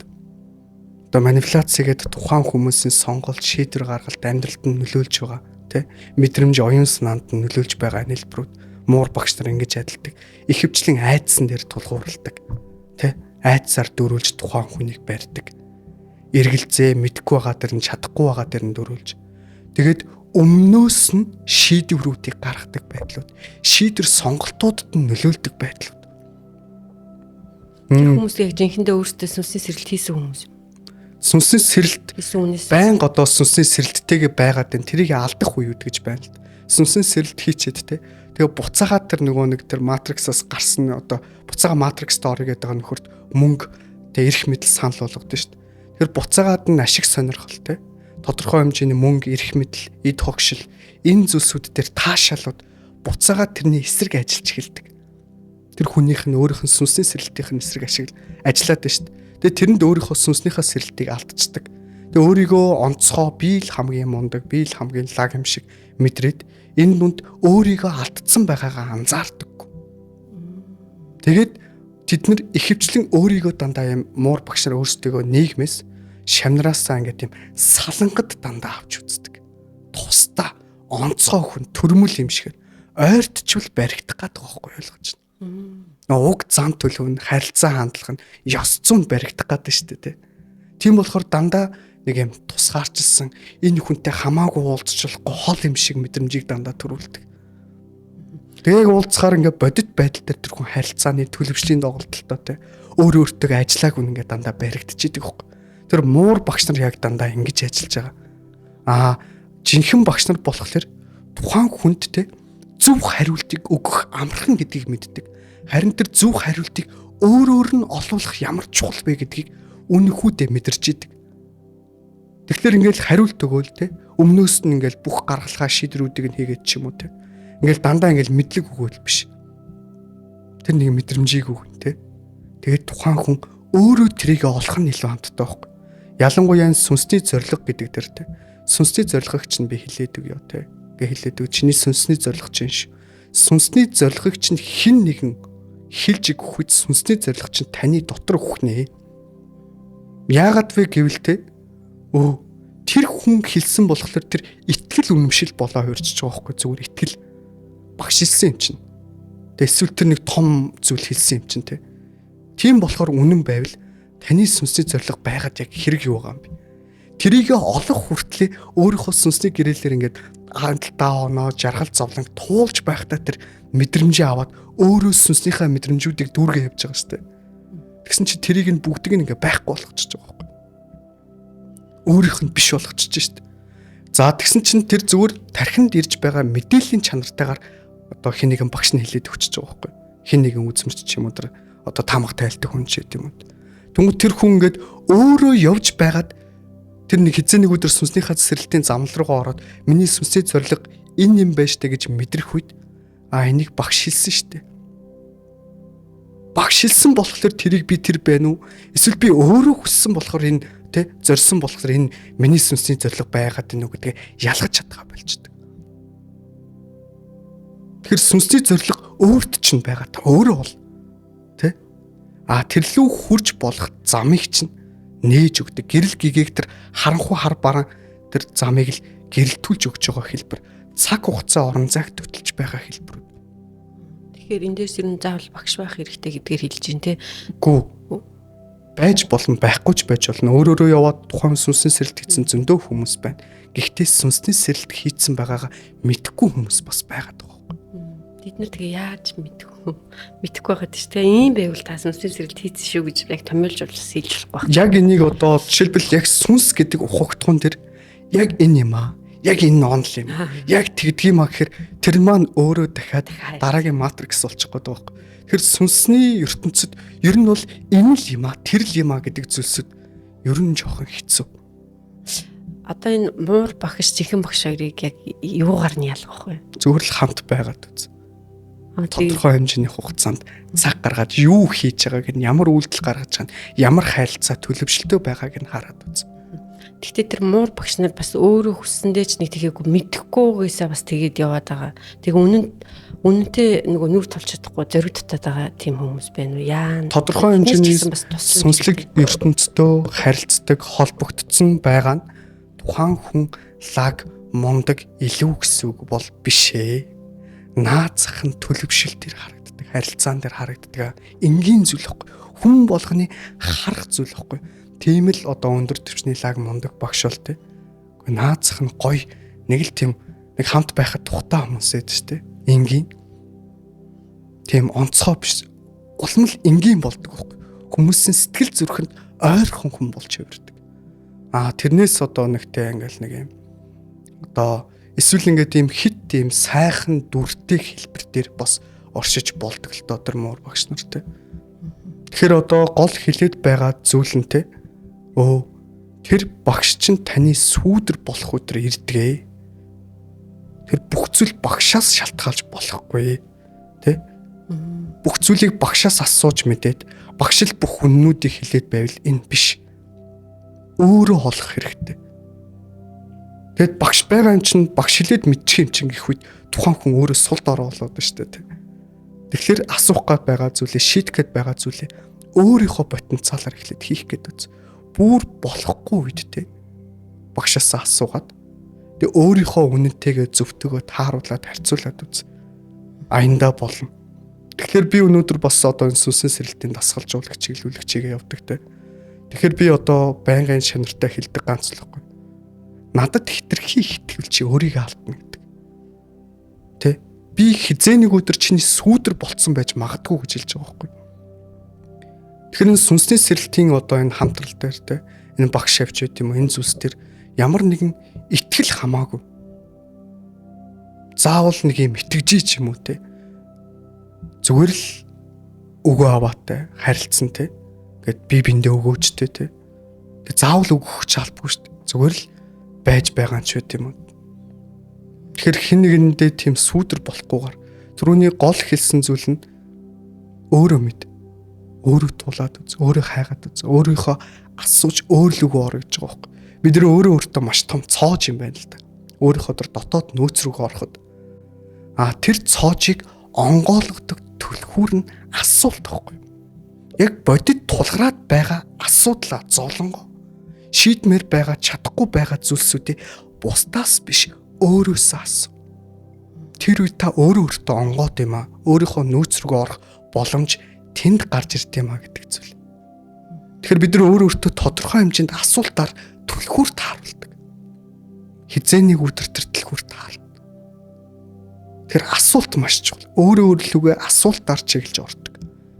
Тэгэхээр бүх энэ түрүү нэг нь асуудлыг зовлон гэж хүлээж авах үгүй юу гэсэн те. Тэр асуудлууд ирж байгаа бидний нөгөө хөгжүүлж болох зүйл гэсэн тийм. Тэгвэл асуудал болгонд ямар нэгэн асуулт байдаг байхгүй. Асуу. Үгийн язгуур нь асуу байхгүй. Асуу. Ямар нэгэн асуудал байвал та тухайн асуудлыг шийдэхин тулд нэг бол өөрөөсөө асуу, нэг бол бусдаас асуу. Уудал гэж байгаа байхгүй. Асуудал гэдэг дагаврамтай уудал. Нэг бол та бусдаас асууж, бусдыг уудал, нэг бол өөрөөсөө асууж, өөрийгөө уудална. Та бусдаар асуудлуудаа шийдээд бусдаас асуугаа яваад байвал те. Асуудлаа шийдүүлээд яваад байвал та өөрөө сулд ороо болдог. Та өөрөө тэр асуудлаа шийдээд асуултыг өөрөөсөө асуугаад байвал та өөрөө хүчрэхэг болоод байдаг. Тэгэхээр бид нар ямар нэгэн асуудал гарч ирэхэд дандаа бусдаас асуугаад эсвэл лам үзмэрч те бөө онгот гэл ингээл багш ч юм ингээд чиглэлчээд байна шүү дээ. Өөрөөсөө асуухгүй. Тэгэхээр өөрлөгөө орохгүй байна гэсэн үг.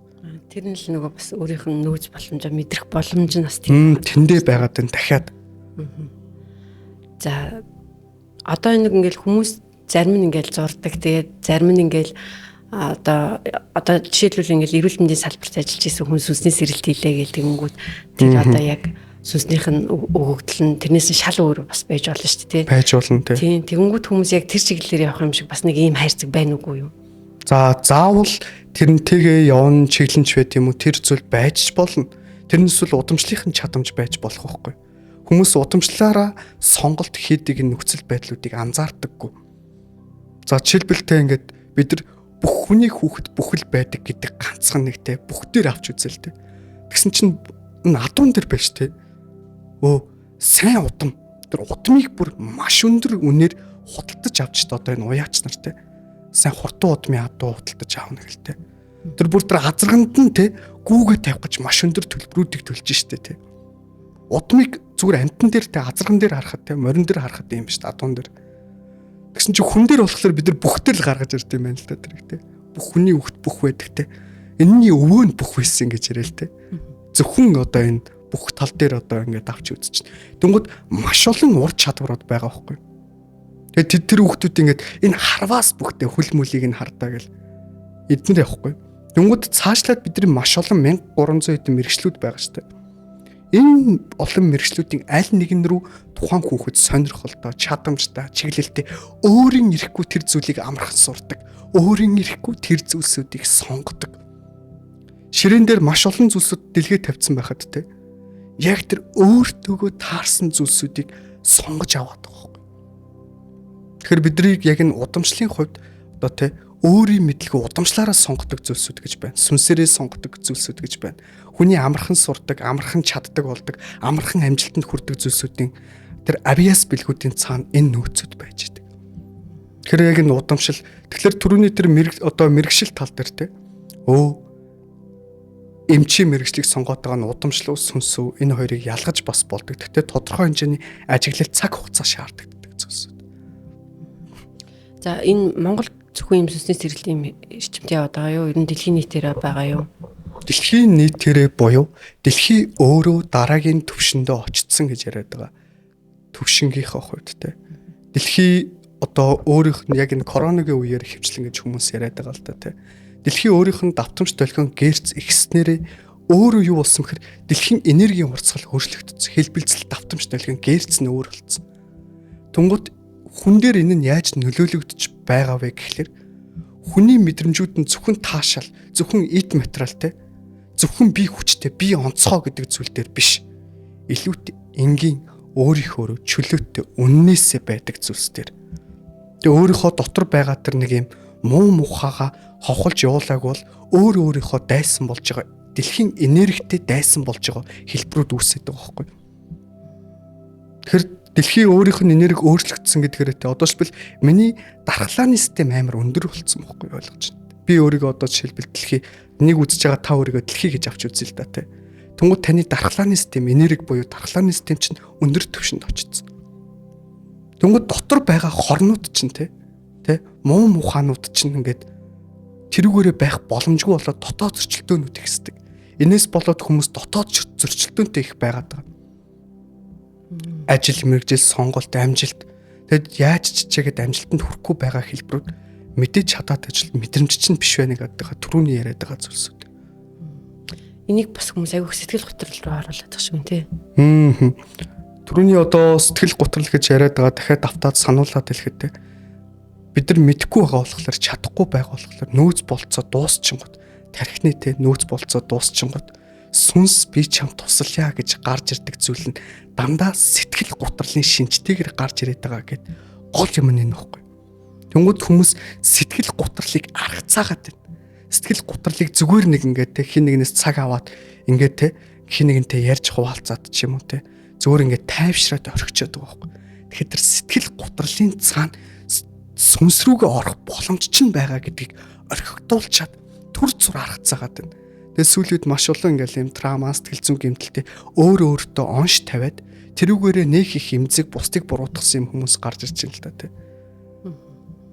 Тэр мэдээж байна. Гэхдээ тэр мэдрэмжний цаана таны сүнсний дуу хоолой явдаг шүү. Тэрүүгээр дамжиж та өөрлөгөө орох боломжтой ш. Тэрүүгээр дамжиж та сүнсний сэрэлтийнхаа гол дохиог бариад авах боломжтой ш.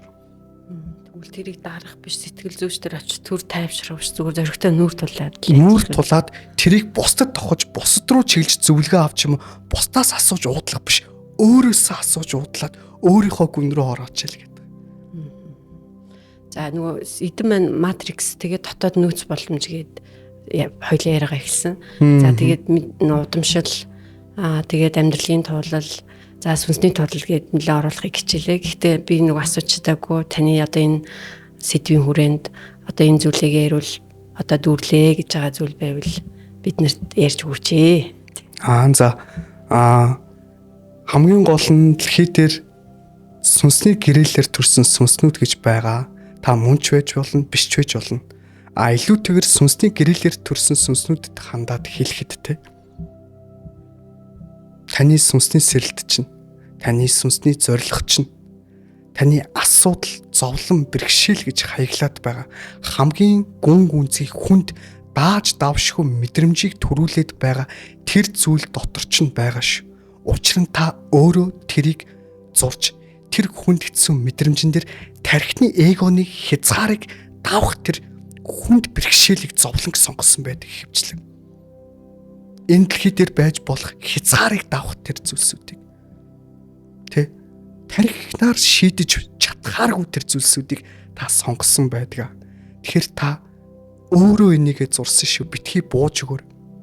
Сүнсэнд чинь хэдэн зуун сая мянган жилийн нөөц байгаа шүү. Өөрлөгөө ороор өөрөөсөө шалтгаалаар энэ бүх зүйлсүүд таны төлөө тохиолдож байгаа шүү. Дээрээс нь та сүнсний гэрэлээр удамшил өвөг дээдстэйгээ гэрэл хийсэн байдаг. Удамшил өөрөө чинь яс цусан дотор чинь бүх нөөц чинь дахиад байгаа шүү. Та ганцаараа биш шүү санаж авар. Хэдэн зуун мянган жилийн амьдарсан хүчрхэг өвөг дээдсүүдийн чинь хүчин таны яс цусан дотор чинь байгаа шүү. Суцаар чинь дамжил угшиж байгаа. Яс чөмгөн дотор чинь л угшаад байж байгаа. Тэгээд тэр удамшил руугаа орохын тулд та өв соёл өөх түүх рүүгээ ороорой. Тэгээ энэ амьдралын замналт туулалд дундах төрснөөсөө хойш өөрийнхөө амьдралыг туулыг бүтнээр нь хар.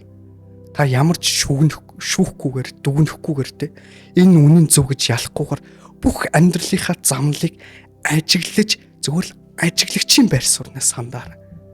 Тэр үед та яагаад энэ замаар явснаа сүнснийхаа зорилгоороо сүнснийхаа хараагаар харах болно. Энэ гурвын нэгдэл дээр таны бүрэн дүүрэн хүч чинь байгаа шүү.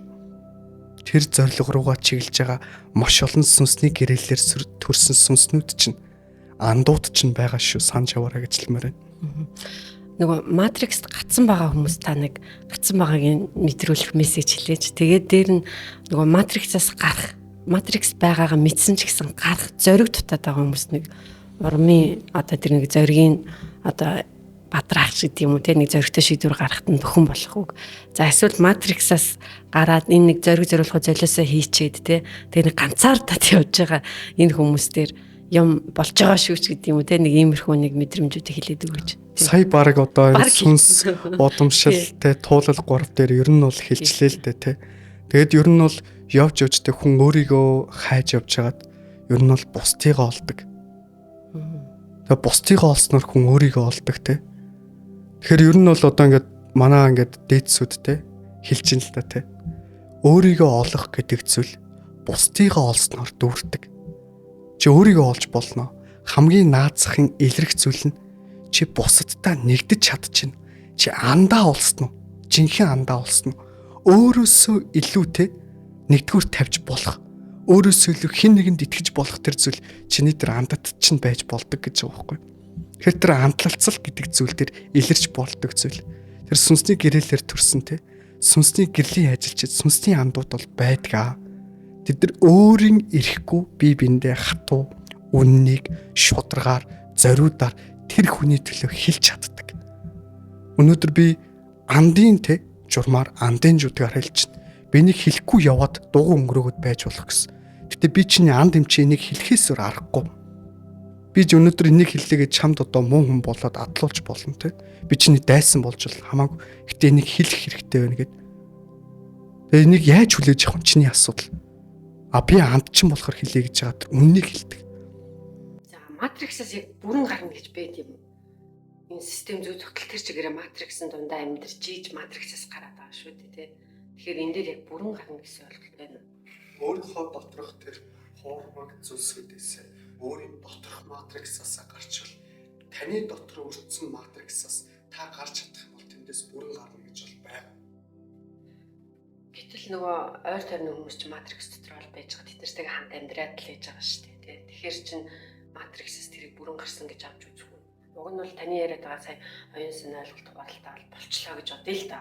Тэ тэгэнгүүт одоо нөгөө өөр хүүхэд ханижил тэ ойр дотны хүмүүстэйгээ хамт тэр матрикста байгаад л байгаа шүү дээ. Тэгэхээр юм гарна гэж үйд юм. Нүүдэлчдийн хувьд одоо хамтын хариуцлага гэдэг ойлголт байна л. Би тодорхой хэмжээний гэрэлтэй болсон бол би гэрлийг тусах гэсэн. Би тусахгүй байж чаддгүй.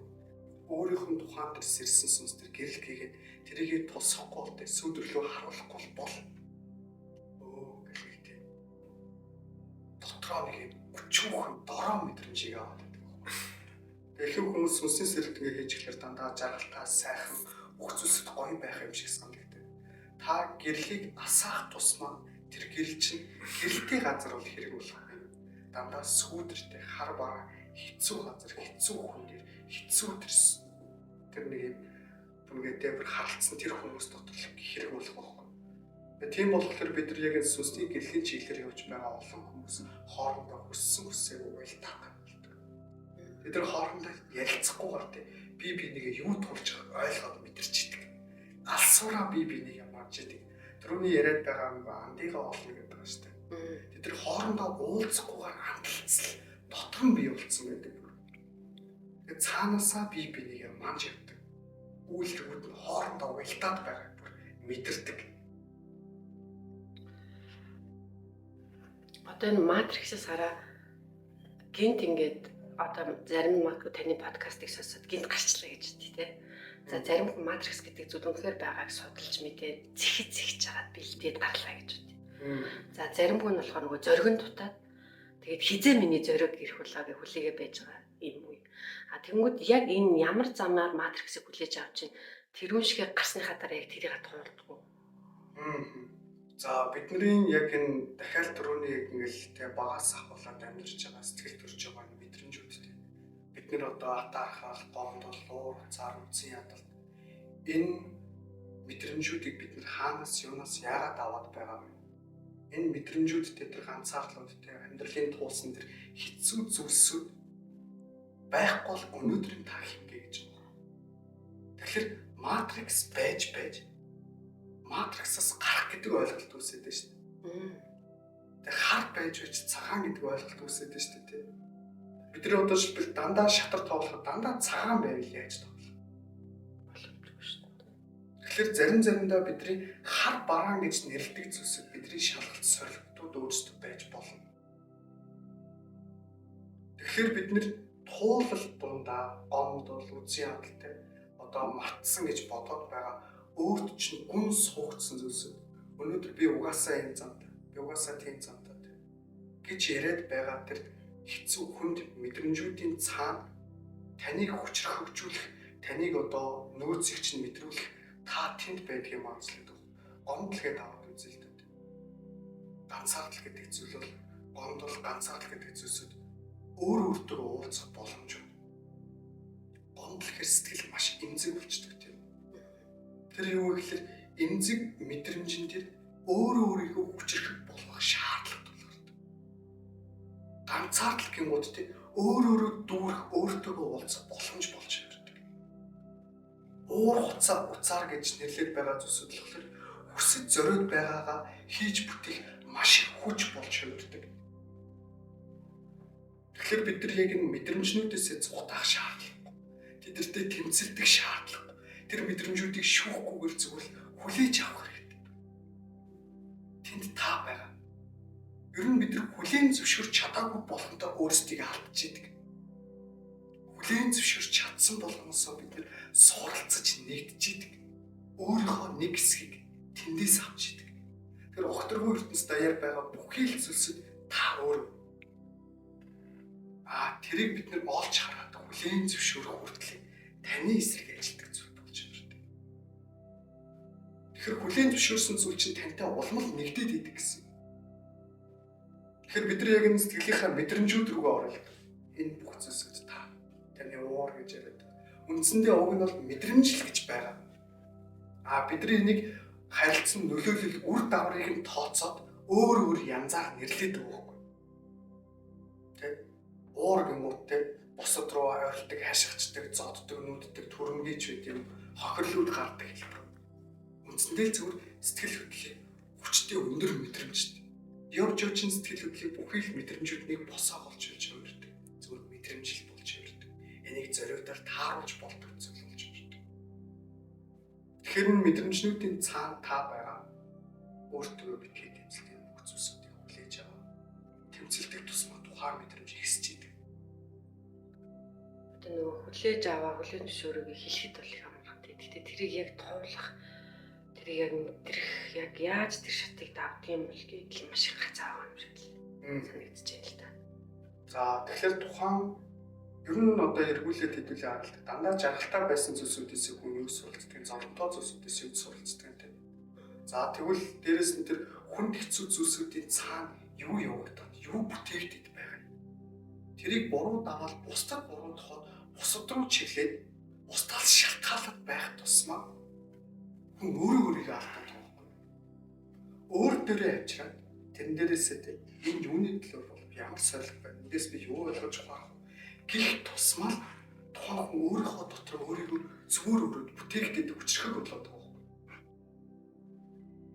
Өөрийгөө олно гэдсэн чинь баг өөрийгөө бүтээх тухай. Өөрийгөө таних, өөрийгөө олох, өөрийгөө бүтээх гэдэг гурван өөр ойлголт байна. Ялгаа нь юу? Өөрийгөө таних гэхлээр би юунд дуртай, юунд дургүй, би юу хийдэг, би аливаа зүйлд яаж ханддаг, өөрийнхөө бүх зүйлсүүдийг ажиглаж анзаар шинжилж байгаа байдал. Өөрийгөө таньж байгаа хэлбэр. Өөрийгөө олж байгаа хэлбэр нь болохоор тодорхой хэмжээнд би энэ юм байна. Мөн юм байна. Одоо нэг шин чанар, амин чанар, мөн чанар, амин чанар гэдэг гурван ойлголт байдаг байхгүй. Энэ дээр илүү тодорхой гарч байна. Шинжлэхээр 5 метр хүүгээр өөрийгөө тодорхой хэмжээнд таних хэлбэр. Мөн гэхэлэр энэ муу юм байна шүү дээ гэж бид нар тогтоодог шүү дээ. Олон талаар шинжилж үзээд энэ нь муу юм байна гэдэг байна.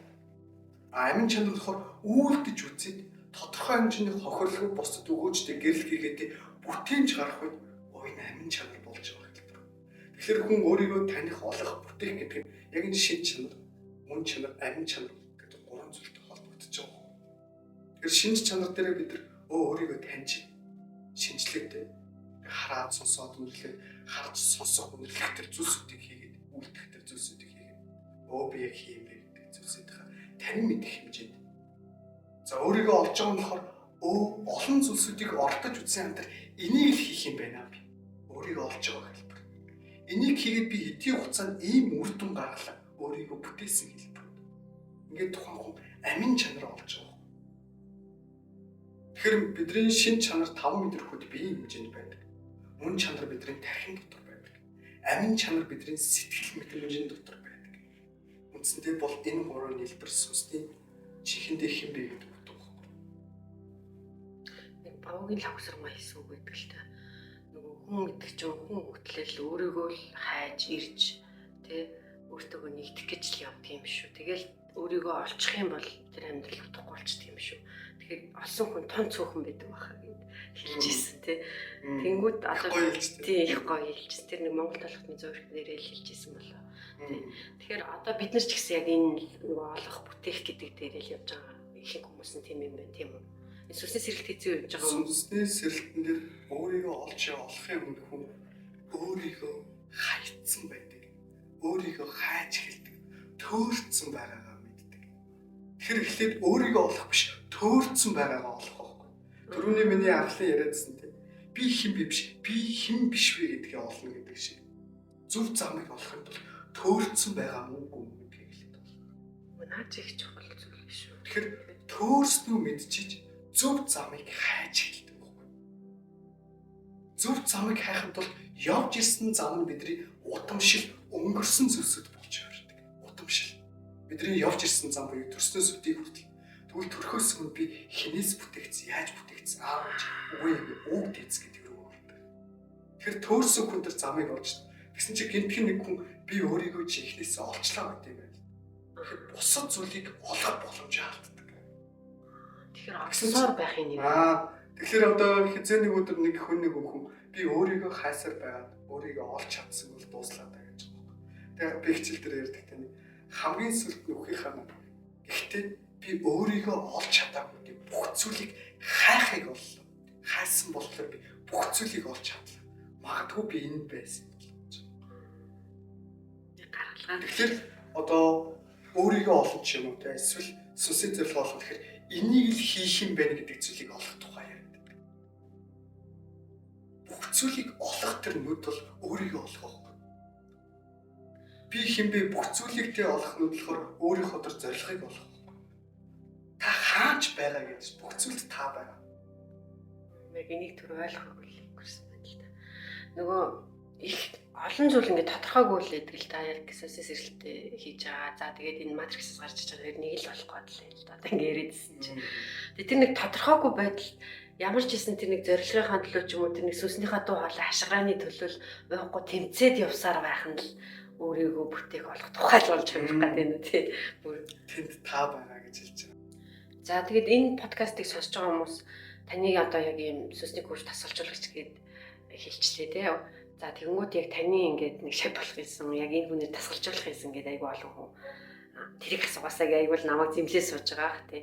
Тэгэхээр таны өөрийн гэсэн ийм сургалт за тэгээд энэ сүнсний сэрэлт хийж явж байгаа энэ хүмүүстээ тодорхой юм коуч тасгалжуулагч ажлаа яаж хийдэг вэ тийм тусгай хөтөлбөр энэ байгаа юм.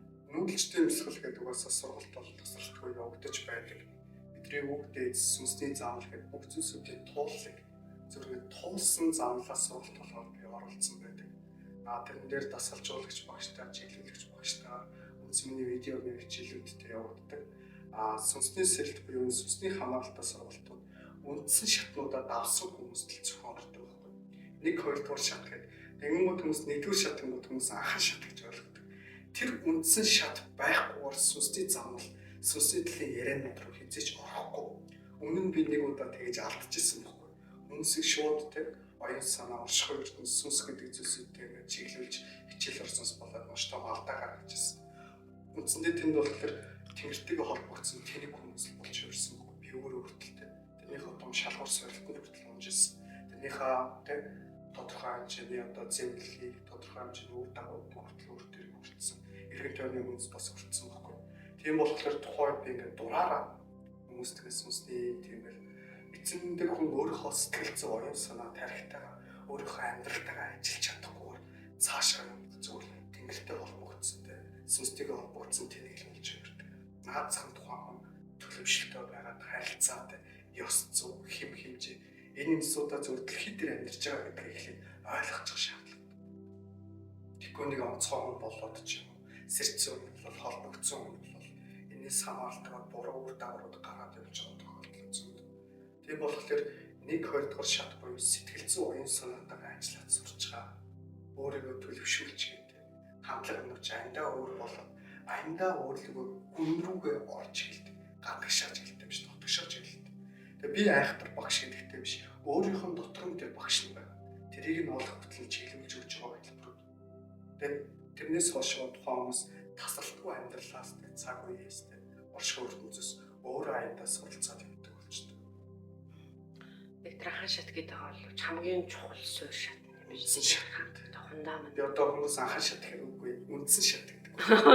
Яг учиртай тийм. Цаашаа сургалтууд явагдах боломжгүй. Тэр 1-2 дугаар шатны сургалтыг төгсөж бусад хөтөлбөрөөр орох боломжтой болдог. Жишээлбэл дэмж өгшийн хөтөлбөрч байдаг юм. Эсвэл сүнсний хөтөлбөрч байдаг. Бусад хөтөлбөрөөр рүү дамжиж орох боломжтой. Энэ суурь шатаа төгсгүйгээр дараагийн сургалт байх. Орохгүй гэж байна.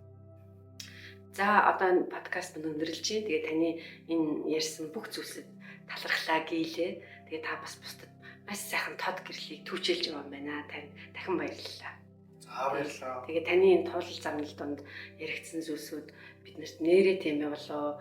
Одоо тий яг л ийм байдаг байх та гэдэг мэдрэмжийг манай бас сонсогч үзэгчдэд өгсөн баха. За гялалаа танд талархлаа. За дараагийн удаа хоёлоо яг миний өөрийн яг энэ сүнсний замлын талаар хоёлоо яг тэгээ өөрийн яг матрикстэй өөрийнхөө яг энэ одоо миний сүнсний сэрэлт яаж явагдсан тухайд юу болж ирсэн. Тэгээ энэ бөө мөргөл тэнгэр үзэлтэй ямар уялдаа хамааралтай гэдэг зүйлсүүд рүү ороод тэгээ өнөөдөр тэр зүйлсүүд юу болж хөрсөн гэдэг талаар ярилцсан тий. За баярлалаа. Ямар гоё дараагийн сэдв болчлаа. За баярлалаа.